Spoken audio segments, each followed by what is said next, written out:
Hey guys, so I've been dropping all these videos today, and part of the reason is because I have to get the message out there when it comes. But I also, the light is too bright. I also wanted to just come on and tell people who I am. People don't know who I am, okay? And I have, when I created Sapphire, hey Jess, when I created Sapphire Dragonfly Tarot, my whole purpose was never, ever to show my face. I never wanted, hey, Cam, I was just thinking about you, Cameron. I never, ever, oh, thank you, Cameron, for the text. I didn't get back to you, baby. I know. Yeah, I did. I'm so sorry, sweetie. I love my Cameron. But I don't, hey, Gobria. So when I started Sapphire Dragonfly, I had no intentions of showing my face. I had no intentions of people knowing who I was, okay? It was never my intention. My thing was I felt like if I kept the cards on camera, then I would always, it would always be focused on the message, which was my purpose, okay? But what I noticed was as I went on with time and I started doing the spreads, I was really passionate about the spreads because I'm seeing these scenarios play out that I've gone through in my own life. And here I am giving advice on camera and people don't know my story. So that is why I'm here right now, because I decided to tell you my story. All right. Now I am Sapphire. All right. That is a name I go by. That's a name I read by. All right. I am Nikki. All right. Now I grew up in a very conservative family, beautiful family I have. Okay. Very strong family values. And I went to Catholic school. I was in private school all my life.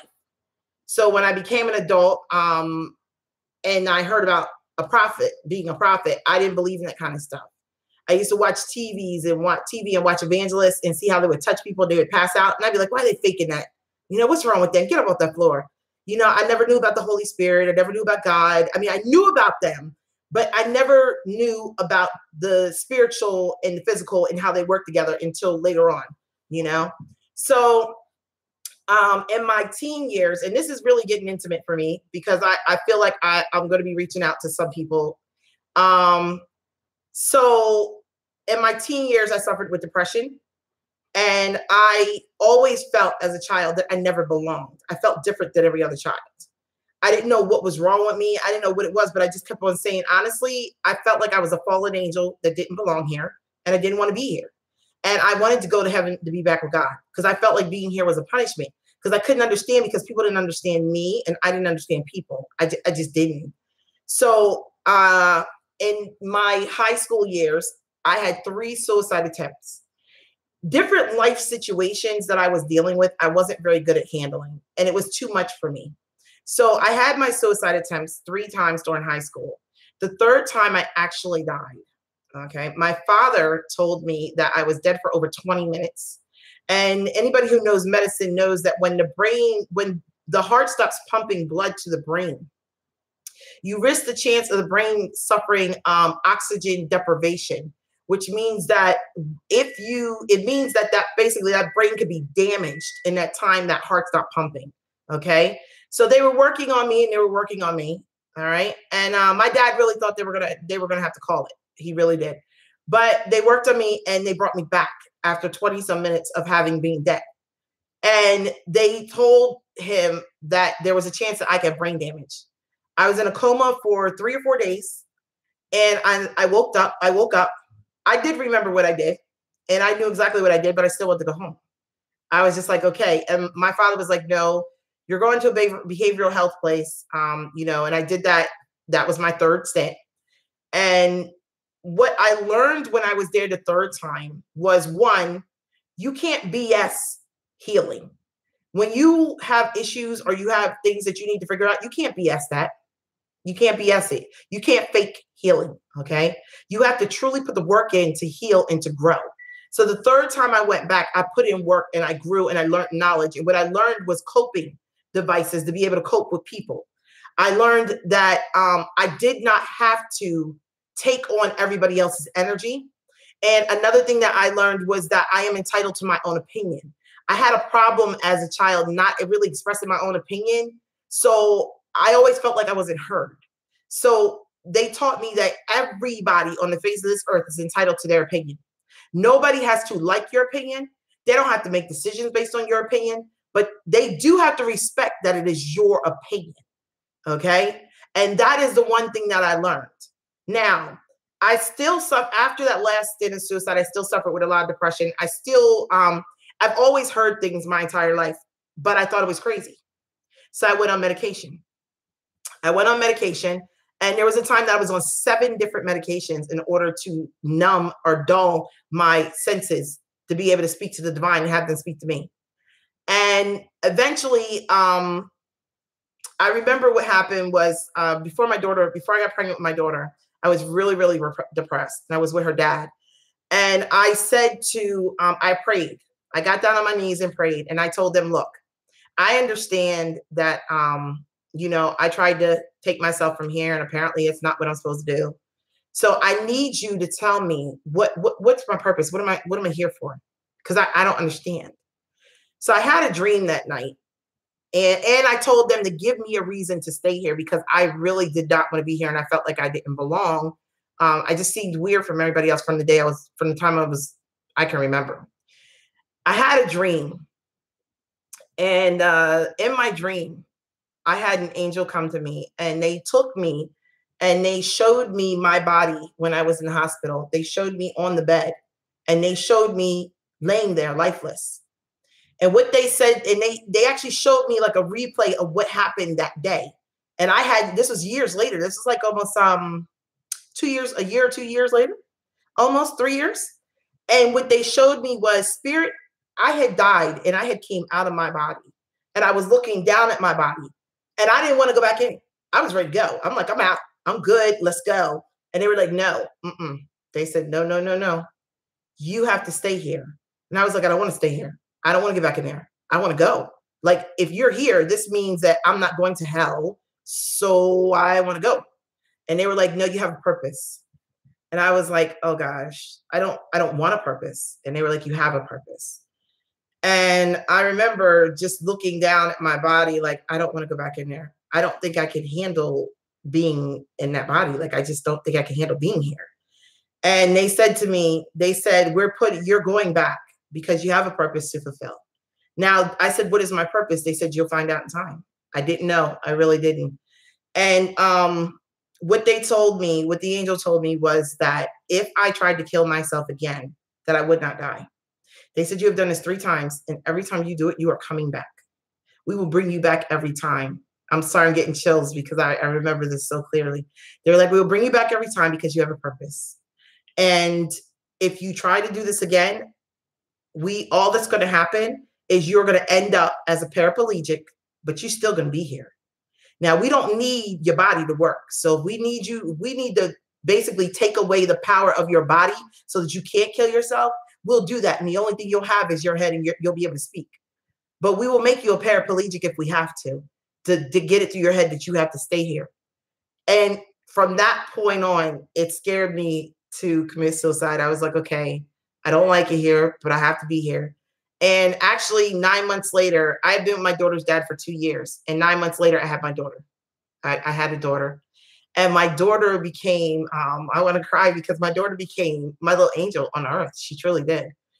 She was instrumental in helping me be able to survive being here because I didn't realize back then that I was an empath.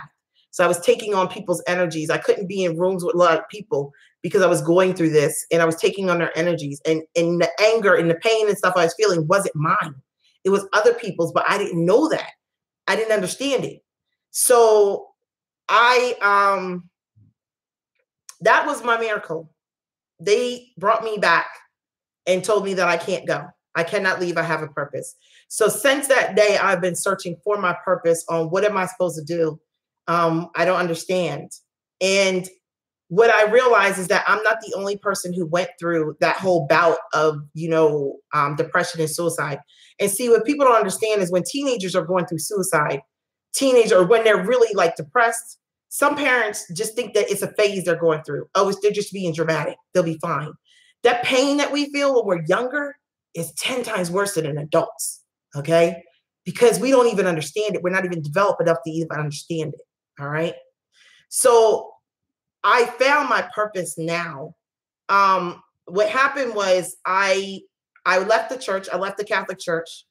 I'm not down in it, but when the molestation thing came out with the boys and the kids in the Catholic Church, I could no longer support a Catholic church that would hide these children being hurt. That just hit too close to home for me because I had sons at that time. I had my twins. So what I did was I left the Catholic Church and I just said, okay, I'm just going to start pursuing my spiritual development on my own and finding understanding on my own. And then what happened after that was my marriage went down. I lost my self-esteem. My marriage went down. I got lost in my marriage. I lost who I was when I got into it, if anybody understands that. And I became a wife and a mother, but Nikki or Sapphire didn't exist. I didn't know who I was. I had no idea who I was. My goal was to be a good mother and be a good wife, and that was it. There was nothing else to it. So when I had the affair, it was because somebody gave me attention. And they were talking to me and they were showing me how beautiful I was. And I wasn't feeling that way in my marriage at the time. And, you know, I wasn't getting attention from my spouse. And I just was like, you know, somebody thinks I'm beautiful. Somebody thinks I'm special. And it just really, you know, before I knew it, this good girl who had been taught these morals and values ended up going into a situation, compromising her morals and values, telling myself that, well, I'm kind of not together. He's in the other room. So maybe we're kind of separated. So I can make excuses for this, you know, for this cheating, this affair. You know, I can justify it because I haven't been happy for a long time. So don't I deserve some happiness? So the crazy thing is that I made excuses because I wanted what I wanted and I wanted to justify the sin. How horrible is that? I wanted to justify my sin because I knew it was wrong to do, but I just wanted what I wanted. And I didn't think about the consequences to anybody else. So push forward. Divorce ends. I end up not going with the man I had to divorce with. I realized that, you know what? I don't think he's a man for me. All right. I realized later that even if he was, that he wasn't. I just realized that he wasn't. The reason why was because I felt like in order to be with him, I had to leave my kids. Now, it was one thing to leave my husband, but it was another thing to leave my kids. I couldn't do that. So I said, nope, that one's not it. If the kids don't go with me, then they don't get me. And that's how it works. So I went out on my own and I struck out on this path of spiritual understanding, trying to understand who I am, understand spirit, understand how everything works. And I got frustrated with every church that I went into because sometimes I didn't sense any kind of God or spirit in there. None. So I remember calling a friend of mine from high school and I started talking and connecting with her. And she said, someone told me about a church. Why don't you come visit this church with me? It's not a traditional church. It's very more like a teaching school. And they have a rabbi who's also apostle. And I was like, okay, all right, I'll try it out. So I went to this church and I got prophesied over. And he told me that I would be back. And I looked at him. He told me that I knew that I was always meant to speak to a large number of people. I knew that much and teach a large number of people. But I did not know how I was going to go about it. And the last thing I was thinking about was a faith-based standing. I never thought that would be it. Okay. So he prophesied on me. He said, you'll be back. And I said, yeah, okay, whatever. Well, a year later, almost to the month, I was back at that same church in front of that rabbi. And I was crying because I had separated myself from my entire family. And I didn't know why, but I felt like I was in a cocoon of healing and learning that I had to go through. And another person there knew me and she knew my family. And she took me up to him and she said, this is so-and-so's daughter. And she said she's going through something. She's in her wilderness years. And I looked at her and I said, what are the wilderness years? And she said, the wilderness years are the years that God will pull you away from people in order to work on you. So people don't know. Well, it's kind of like, remember when Jesus went out into the wilderness to pray and meditate right before he was going to be crucified? And he even said to God, like, he asked him, like, you sure we have to do this? Is this the only way they're going to get it? So the wilderness years are the years that they pull you out of, they pull you away from everybody to work on you. okay? To work on you, to get the message through to you, to teach you what you need to know, and to show you who you are and show you your purpose. So I've had people who have come to me. I've had a client come to me and she said, I just pulled away from my entire family and they're hating on me and they're calling me. They're saying I'm acting different or anything. And I said, no, just keep doing what you're doing. You're on a spiritual path. You will be in your wilderness years, sometimes for 2 or 3 years. I was in my wilderness years for about 3 years. 3 years. And during that time, I went to prophetic school, which is the same teachers I'm about to teach, but I've changed it a bit. And I learned about what a prophet was. And here I was being a logical person my whole life, hearing my teacher tell me that, you know, what a prophet was and what prophecy is, because there's 2 different things. Okay. And I'm looking at him and he's telling me this and that. And I'm looking like, I don't believe that. I don't believe that. And even when he came to me and told me that Jesus had a Hebrew name, and I was like, what? I was like, Jesus has another name. He was like, yeah, Jesus has a Hebrew name. How could he not? The word was written in Hebrew. People keep forgetting that. It was translated. So he said, Jesus has a Hebrew name. And I was just like, okay, all right. And he told us Yeshua. And I said, okay. And he looked at me and he said, I'm not arguing with you. Because he said, you're very logical and you think you have to understand everything. So he said, Google it. And I Googled it and I looked videos on professors and all of them were just like, oh yeah, Jesus' real name is Yeshua. And I'm like, how do professors know this, but people don't know this? Even in the temples in Hebrew, it's written as Yeshua. And I'm like, wow.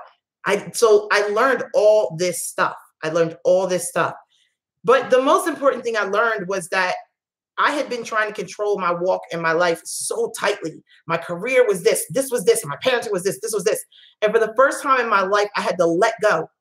And I had to trust on the universe and on God because the universe is God's design. So I had to trust the universe and God and everything else incorporated with him to take me on the right path and show me my purpose. And it was terrifying. It was absolutely terrifying because it didn't make any sense here for me.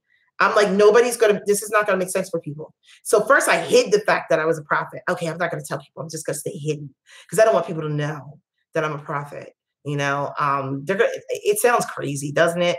But I came out and I did tell somebody and they were just like, oh, okay. All right. And so I said, okay, I just need to stay quiet and fit in with everybody else. You know, just be quiet and fit in with everybody else.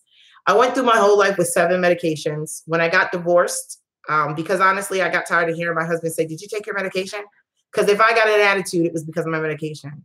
So what happened was I went to my doctor who I'd seen for over 10 years. And I said, look, I got diagnosed when I was 15. I really would like to get re-diagnosed. So can we come off all these meds and re-diagnose me? I came off all my meds and come to find out that I am not bipolar. They had me on bipolar meds. I was not bipolar at all. She said, you're not bipolar. You don't have any signs of bipolar at all. She said, back in the day when you were diagnosed, a lot of kids were thrown on bipolar medication because that's all they understood back then. So they were so quick to throw you in that category without trying to understand you. But she said, you're not bipolar. She said, you've never developed your ability to handle emotional and mental situations. So I said, are you kidding me? She said, exactly. You have to be able to go through certain situations in life in order to develop that muscle of your emotional and your mental. So my acting out, my attitude, my being loud, my getting mad, my being up and down, that for me, now bipolar does exist. I'm not going to take it away from some people. Some people do need medication.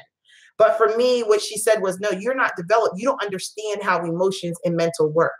So I started going to counseling. I went to counseling for like 5 years. And they explained to me how to manage my emotions and how to manage my mental and how to not place myself in situations where they would be challenged. And I grew. And before I knew it, my doctor was like, she was like, I'm not going to put you on any meds. She said, it's been a couple of years now. She said, if you get depressed or something, let me know. I'll give you something. But she said, there's nothing wrong with you. She said, she said, you come in here, you're very forthcoming. You tell me how you feel. If you don't feel good, you tell me that too. So she said, I'm not doing that. She said, I'm not doing it. There's nothing wrong with you. And I was just like, wow, my whole life I was made to feel that because I had emotions and because I got upset about something, that something was wrong with me. when in reality, there was nothing wrong with me. It was just that I needed to express my emotions in a different way. I learned that self-control, and I've developed that self-control of self 360 degrees now. So now I truly know how to handle my emotions. I truly know how to cut myself off from people mentally, emotionally, and physically if it doesn't serve my highest good.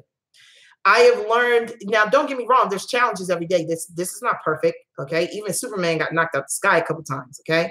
But the thing about it is I know my weaknesses, I know my strengths, I know what I need, I know what I don't need. If I need medication, I get it. If I don't need medication, I don't get it.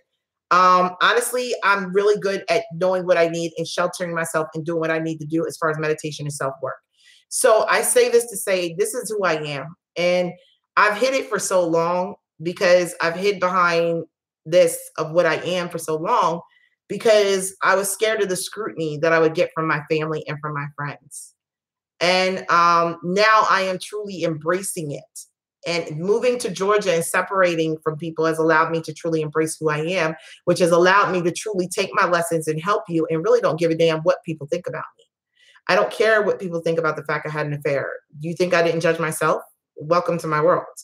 So you can judge me. You can have your opinion of everything. I really don't care what people think anymore. I walk this walk for me, and I do, what I have to do for others to help them walk that walk for them. I'm not here to criticize people. I'm not here to judge people. I'm here to help you get to where I am, to this level of understanding. Because see, the life that I have is the one that I want right now. I'm working towards my next set of goals, but all the goals that I've laid out, I've hit. So I've come to help you hit your goals, get the relationship you want. Okay. I never thought in a million years that I would find my life partner. I've gone through a ton of karmic soulmates. Okay. And went through hell to find my life partner. But I had to go through them to get to this point. And that's what I didn't realize. I was steady looking for another husband that I didn't realize every single one of these rotten ass boyfriends I was dating was taking me closer to the person I was supposed to be with because each of them had a lesson. So this, when I tell you that, I'm telling you this because this is the truth.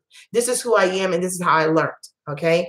I have come to terms that I am a prophet. I am a prophet. That's what they call it in the churches. That's what they call it. But I cannot be the prophet that the churches say that that prophets should be. I have my faults. I do curse. But personally, if I remember correctly, didn't Moses curse in the Bible? I think he did. And didn't Job curse God too? So I keep my walk real. My walk is 100% real. I'm not going to fake this here with you and not curse with you and not do certain things and then walk outside the door and then be, oh, we're not doing all that. Okay. They putting way too much work into this. That's why, like I said, people are putting faith into the churches and stuff and looking at their pastors like they're holding it down. But then when they cheat, they want to kick them out the church. You need to put the pastor back on the pulpit because he could tell you what happened that got him in that situation. He could tell you how he fell weak and he fell off of his horse. I'm telling y'all that I didn't come here to bring anything but understanding and teach. And that is what I'm here for. Okay. I walk the walk. I talk the talk. Just like you said, Jess, I walk it. I talk it. I am who I am. I'm not changing who I am. And I've told people before that I'm the toddler. I used to consider myself the toddler prophet. I'll share a story with you. I didn't believe in speaking in tongues. When I first started in class, everybody in my class could speak in tongues. Their gift was way more developed than mine. I had no idea what I was dealing with. And when I got into class, he said, I want everybody to go into their divine language so that Nikki can hear what she hears and speak her divine language. And they did. They went into their divine language all around me. It was beautiful. They were all speaking in tongues. It was beautiful. And I'm sitting there and I could hear it in my head. And he said, I know you hear it. I said, yeah, I do. He said, speak what you hear. And my mouth was hurting. The muscles in my mouth were hurting because I wanted to speak. And I heard what I was supposed to say, but I didn't speak.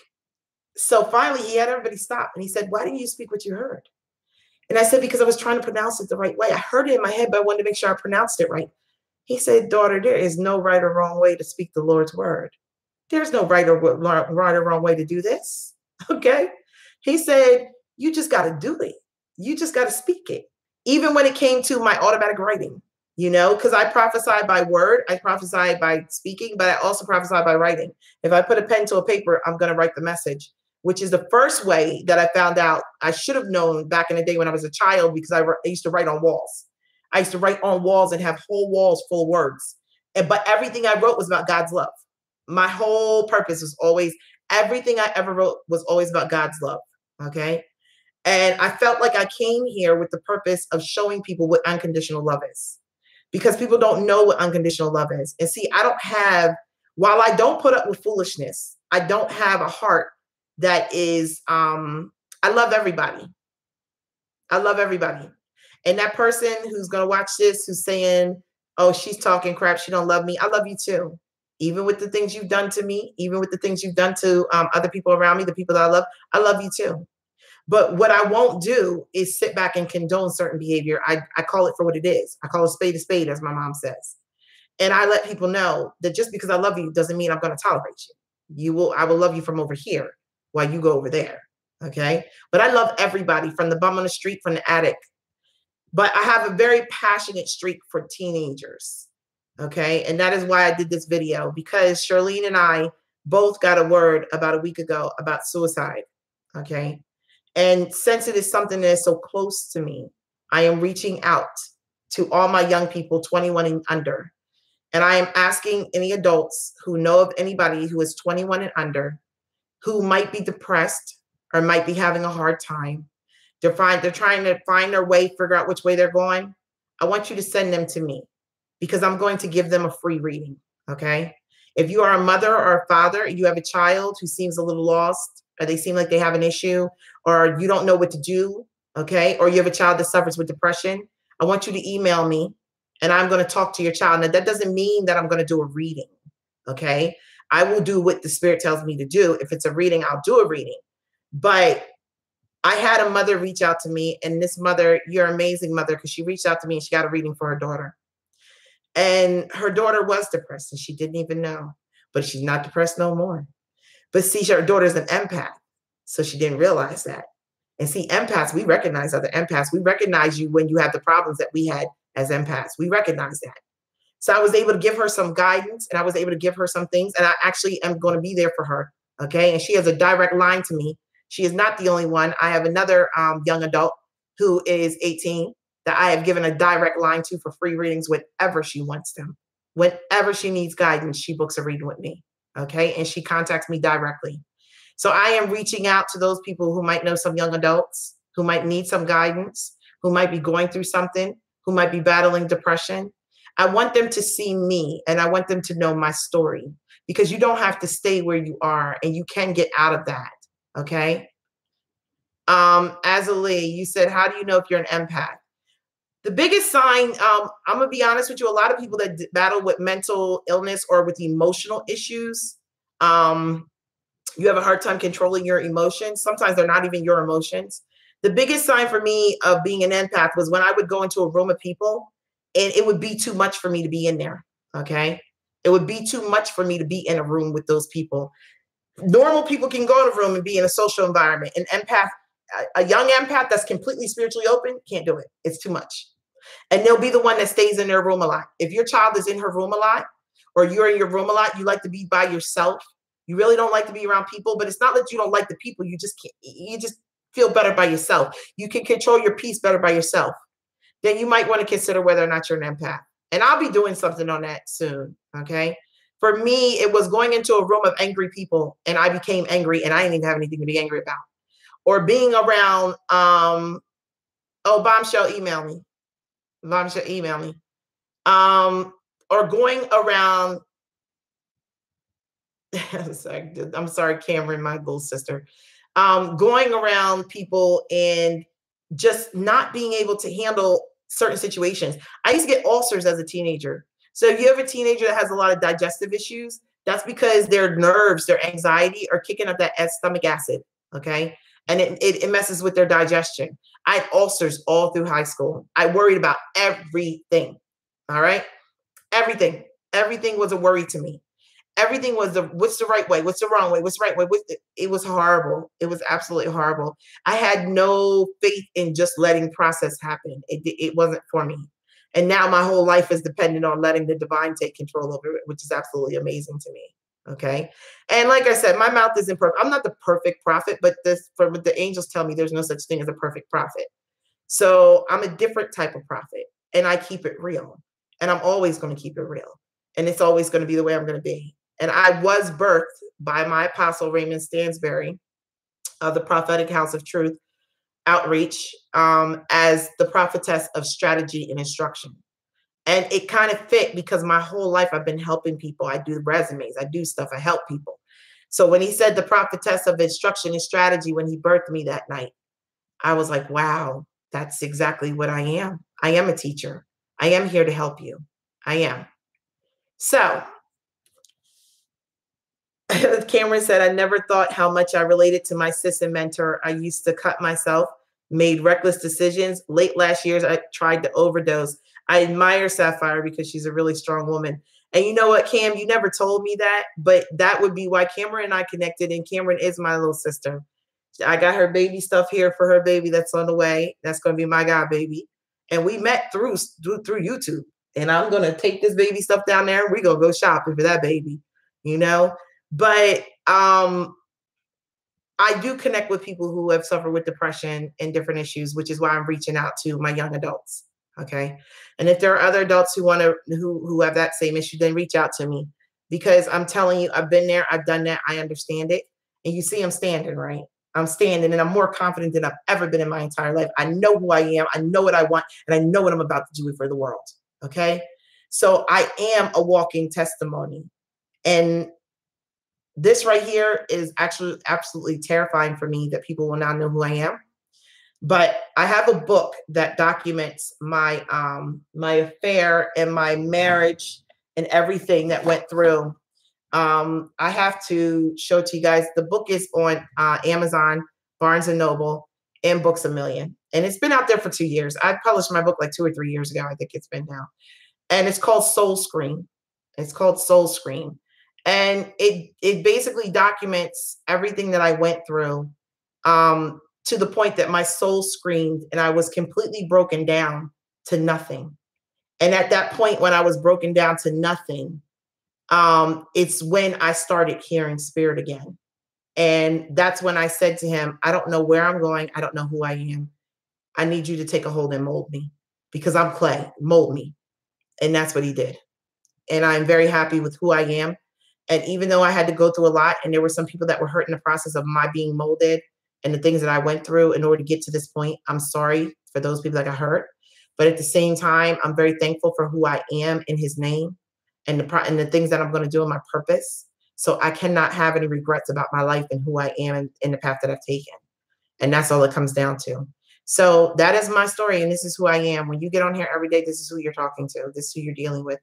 Okay. A girl who had the same problems as everybody else in the world, who got hurt by many different people, who had horrible relationships, went through a lot of difficulties, had a divorce, had an affair, lost her self-esteem. But all of it drove me in one direction, to him. And I am forever grateful. Okay. I am forever grateful. So that is my story. And that's what I wanted to share with you guys, so you know who I am. I got to get started on your mid-monthlies. So I love you guys, and I will speak to you later. And like I said, the truth may hurt, but it also will set you free. All right. Good night.